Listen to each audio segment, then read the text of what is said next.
Regardez ce qui s'est passé aujourd'hui. On a une configuration très fréquente caractérisée par le fait qu'on a des sommets croissants par rapport à la bougie d'hier et une clôture croissante également.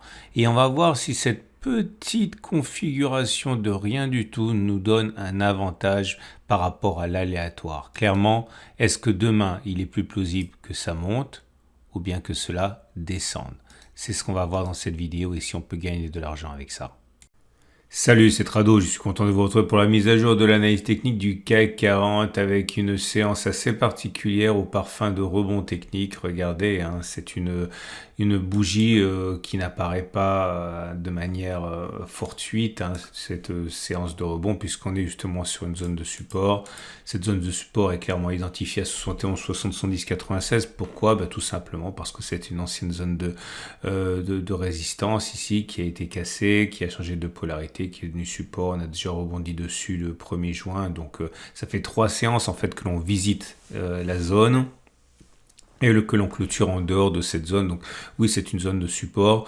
Est-ce à dire pour autant que la consolidation est terminée? Ce n'est pas quelque chose que je dirais, mais on va dire que le minimum syndical est obtenu, à savoir un petit rebond sur support. Alors le chandelier japonais du jour est très intéressant parce que c'est un chandelier qui est aussi, hein, c'est un pin bar.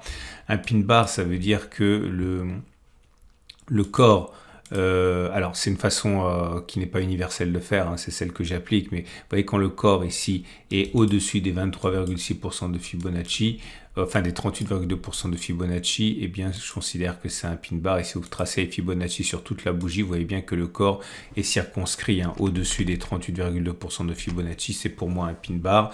Ça fonctionne pas à tous les coups, hein, regardez là. Vous aviez également un pin bar et puis ça n'a pas empêché d'aller plus bas la séance d'après. Là, vous avez un pin bar également et il y a eu une hausse. Bref, ça dépend. Là aussi, vous avez un pin bar sous forme de doji avec une hausse derrière. Mais bon, on le verra un petit peu plus tard. C'est quand même assez encourageant pour le très court terme. Maintenant, on a un gap ici qui a été créé. Vous voyez, il n'y a pas de cotation entre les plus bas de la bougie du 21 juin et les plus hauts de la bougie du 22 juin. Ce gap, s'il est comblé rapidement, ce sera un gap commun. Rapidement, ça veut dire sur une semaine glissante, on va dire. Et si c'est un gap commun, ça veut dire généralement qu'il y a un trading range qui se crée. Alors le trading range, il faudra voir plus tard à quoi ça ressemble. Mais si on comble cette zone, on pourrait avoir un trading range comme ça. C'est un exemple, hein. C'est simplement pour dire que on va végéter. Okay, mais pour l'instant, on n'y est pas puisque vous pouvez le voir, le gap n'a pas du tout été comblé. Ça risque d'être demain, peut-être. Les chandeliers japonais sont toujours mitigés, enfin les bougies Aiki-Nashi sont toujours mitigées. Maintenant vous avez une bougie rouge, mais la dernière bougie rouge, celle qui vient de se créer, une mèche haute. Autrement dit, c'est pas aussi baissier que les bougies sans mèche haute auxquelles on a assisté préalablement. Donc ça, c'est un signe d'indécision. Et à partir de là, ça corrobore l'idée qu'on pourrait avoir une petite pause dans la baisse, même si encore une fois, la bougie Aiki-Nashi est en rouge, c'est un avantage quand même psychologique au baissier, hein. Les éléments techniques à présent. La moyenne mobile à 7 périodes, vous pouvez le voir, elle est descendante, mais on est en dessous, donc la tendance immédiate, elle est toujours baissière. La moyenne mobile à 20 périodes, elle est également descendante et on est en dessous, donc la tendance générale est baissière. La moyenne mobile à 50 jours, elle est descendante, on est en dessous, donc la tendance de fond est également baissière. Il n'y a guère que la moyenne mobile à 200 jours qui soit ascendante et au-dessus de laquelle nous sommes, donc la tendance de long terme est toujours haussière pour l'instant. À suivre, le balai M7 M20, on risque d'avoir un croisement fort M7 M20 et ça serait pas bon du tout. Un croisement haussier fort, enfin baissier fort, c'est-à-dire que la M7 croise la M20 alors qu'elles sont toutes les deux en train de descendre. Ok, je vais vous montrer un exemple qui s'est produit, j'aurais dû le faire avant, mais la M7 qui croise la M20 alors qu'elles descendent toutes les deux, c'est assez rare à la baisse, hein. C'est pour ça que voilà, ici, voilà, vous avez un croisement. La M50, voilà, la M7 et la M20 qui se croisent à la baisse et alors qu'elles étaient toutes les deux descendantes, voilà les effets que ça peut avoir. Ok, donc pour l'instant on n'y est pas du tout, mais c'est simplement à surveiller du coin de l'œil parce que ça risque d'entraîner une accélération baissière. Il nous reste à voir, non pas grand chose parce qu'en fait le SAR on sait déjà qu'il est baissier, le super trend n'a jamais été haussier depuis pas mal de séances, voilà. Vous voyez, on a buté dessus, c'était le 16 juin ici, et depuis, on est repris à la baisse. Donc, il n'y a pas de signaux haussiers. Le seul élément favorable, on va dire, c'est en termes de price action, hein, avec ce rebond de court terme sur les 71, 60, 70, 96. Alors, j'ai backtesté quelque chose pour vous, c'est sans doute la chose la plus simple que l'on puisse avoir. Et en fait, l'idée est très très simple. J'ai déjà testé ça avec vous une fois, c'était le mois dernier, mais là ça se représente et j'ai rien d'autre à backtester de toute manière. C'est avoir un petit avantage par rapport au marché à partir de ce qui s'est passé la veille et le jour même, et pour avoir une idée de ce qui risque de se passer le lendemain. Alors, trêve de bavardage, regardez ça. Là, vous voyez, on a eu deux bougies. Deux bougies qui se caractérisent par le fait qu'il y a un pic ascendant et une clôture ascendante. Clairement, on est allé plus haut d'une séance sur l'autre et on a clôturé plus haut d'une séance sur l'autre. Et je fais le pari donc qu'on a plus de chances d'avoir une séance de hausse la bougie suivante que d'avoir une séance de baisse. Ok, donc je vais le faire devant vos yeux, mais je l'ai déjà fait pendant que je backtestais ici, vous voyez. Mais comme ça va vite, je vais vous montrer ce que ça donne là et on va voir à quoi on peut s'attendre. Alors là, par exemple, vous voyez, ça a fonctionné.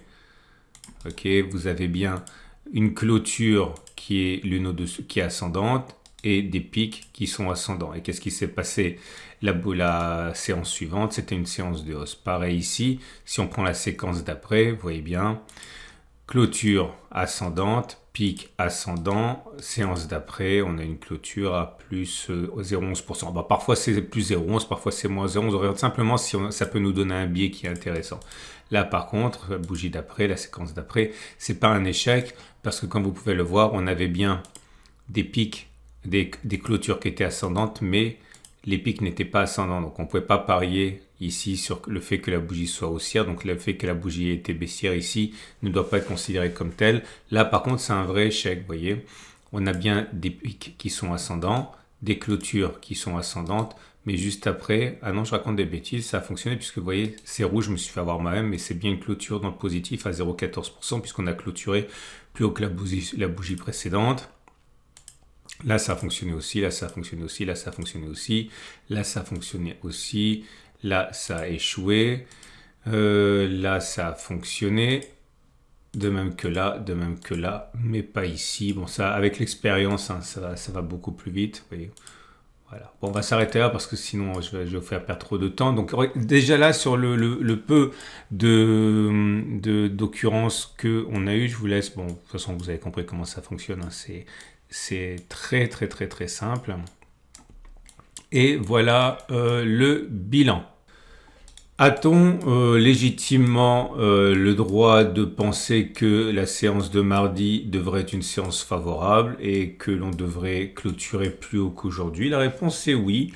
Ça a fonctionné comme ça dans 48 cas sur 82. Ça a échoué dans 34% des cas, 34 cas sur 82, donc ça a fonctionné dans 59% des cas, ça a échoué dans 41% des cas. Donc vous voyez, c'est vraiment très très simple, mais voilà, il y a des petits signes comme ça qui vous permettent d'avoir un avantage clair par rapport au marché, puisque bon, si 60% des chances, 6 chances sur 10, c'est quand même pas négligeable, donc il n'est pas question ici de pouvoir envisager de gagner de l'argent avec ça, mais en tout cas, si vous demandez si demain on devrait monter ou baisser, vous voyez que normalement, il est plus sage de parier sur le fait que demain soit une séance de hausse. Si vous avez acheté aujourd'hui et que vous vous demandiez s'il faut prendre vos profits, vous devez savoir que vous risquez de pouvoir tirer de meilleurs profits demain, puisque demain sera une période de hausse. Ou alors vous pouvez l'utiliser comme un filtre, c'est-à-dire que si vous êtes un trader intraday sur les très petites unités de temps, eh bien vous savez que vous avez un biais haussier et qu'il vaut mieux prendre des signaux haussiers en intraday plutôt que des signaux baissiers. Voilà, ce sont des pistes de travail. J'espère quand même que ça vous apporte une plus-value. Et j'en profite, petit coup de pub, si vous voulez, me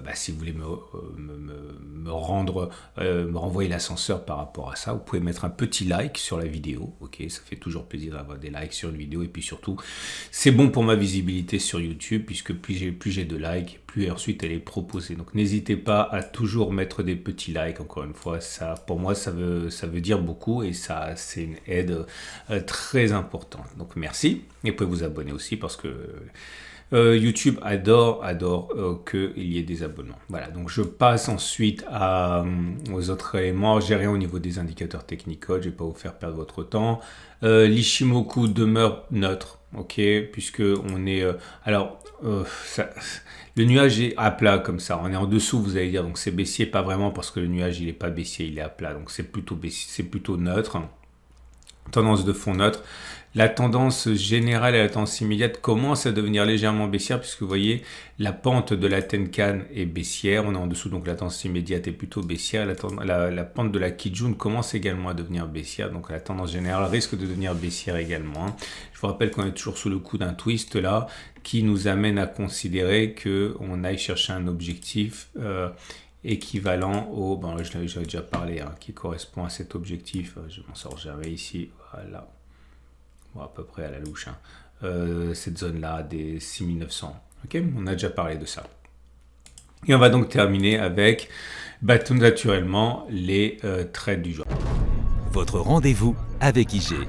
IG, bien plus que du trading, une équipe d'experts à vos côtés.